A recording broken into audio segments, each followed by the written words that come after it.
Okay sana yung idea ng necessary evil if indeed kailangan ng necessary evil Kasi This is Pinoy Extreme and pag-uusapan natin ano ang necessary evil at well, try nating sagutin kung kailangan ba nito sa Pilipinas. This is Pinoy Extreme. Let's do this! This is Pinoy Extreme. Ano ang necessary evil? A necessary evil is something undesirable or morally wrong that is tolerated because it leads to a greater good or helps achieve a beneficial outcome. Actually, yung necessary evil is somewhat, I think, a new concept para sa mga Pilipino dahil hindi nila alam na maraming necessary evil na konsepto yung tumatakbo sa society natin ngayon. Unang-una, yung parusang bilanggo. 'Di ba? Kukulungin mo yung isang tao. Ngayon, necessary evil siya kasi kailangan nating gawin kahit na hindi maganda para doon sa tao na ikulong mo siya dahil nga he will cause or he can damage or put someone in danger pag nasa labas sila ng society. So that's one example of necessary evil. This concept often applies to actions or policies viewed as harmful or unpleasant but believed to be unavoidable in achieving a positive result. Ano yung positive result ng tokhang? Well, as what most of the people said, na wala yung magugulo sa lugar nila, nakakapaglakad sila kahit madaling araw, and generally, gumaan or nagkaroon ng breather yung lugar nila from gulo, krimen, at kung ano-ano pa man. Although sabi ko nga hindi naman siya perfect, pero it's much more better than what we are doing from the last or previous administrations. in my opinion, hindi naman kasi kailangan ng necessary evil kung kailangan mo namang, kung pwede mo namang arestuhin. Kasi Inaaresto naman, 'di ba? Ang problema nga kasi unang-una lumalaban. Okay, sige, sabihin na natin hindi lumaban nung una. Tapos nagparehab, bumalik. Tapos naging worse. Humawak na ng baril. Anong gagawin nila?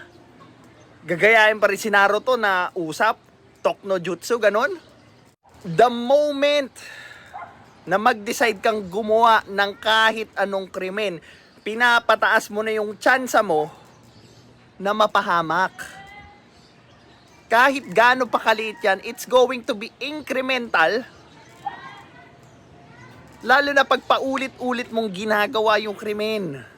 Ang mahirap kasi doon sa sinasabi nila, they only see yung pangyayari na mag-e-end in a peaceful way. Dinidiscount na nila kagad yung posibilidad na pwedeng hindi sumuko ng mapayapa yung tao o yung aarestuhin. So, paano naman yung mga pulis? Paano naman yung mga sundalo? May mga pamilya din yun, may mga anak din yun na iiyak pag namatay sila doon sa line of duty nila.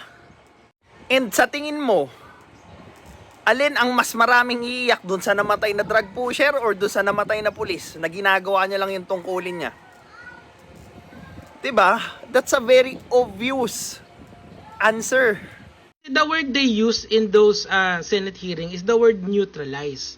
Now that neutralize can be misconstrued by anyone. So, are you saying mahina ang utak ng karamihan sa police force natin? Well, maybe some. 'Di ba? Maybe some. But, I know na alam nila ang ibig sabihin ng Pangulo natin when he mentions the word neutralize. And it is not the one that you are thinking. In police enforcement, neutralize generally means to render a threat or danger harmless. But it can have different specific meanings depending on the context. So, nabait na naman yung mga taong walang alam sa different meaning ng neutralize when it's applied sa pag-i-enforce ng batas. Gets mo?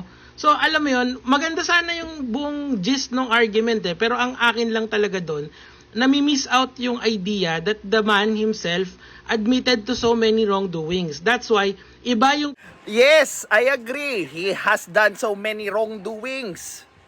But not necessarily criminal in nature na pwede siyang maparusahan. Gets nyo ba? Sa sobrang gigil na gigil kayo, i-implicate siya sa isang crime katulad ng pag-uutos na pumatay ng tao or ng inosente. Hindi nyo na napansin yung tactics na ginagamit niya para patakbuhin yung gusto niyang mangyari. Checkmate. command responsibility ni Rodrigo Duterte at saka ni Noynoy Aquino, kasi si Noynoy Aquino during that time hindi naman within the bounds of their duty yun yung Ano rin yung madalas sinasabi ni Duterte? It's within the power of the president to do that. Checkmate. iba kasi extra yung ginagawa nila, kaya nga naging extrajudicial killings di ba? Yung gumawa ng extra, hindi ba nakakulong na sila ngayon? 'Di ba? So anong problema? Dahil hindi nasunod yung gusto nyo, kaya pilit yung tinitwist yung narrative papunta doon sa gusto nyo. That can't be. Kaya genius si Duterte when it comes to what he did dyan sa drug war na yan, because the law is precise and specific. This is Pinoy Extreme. Have a good day.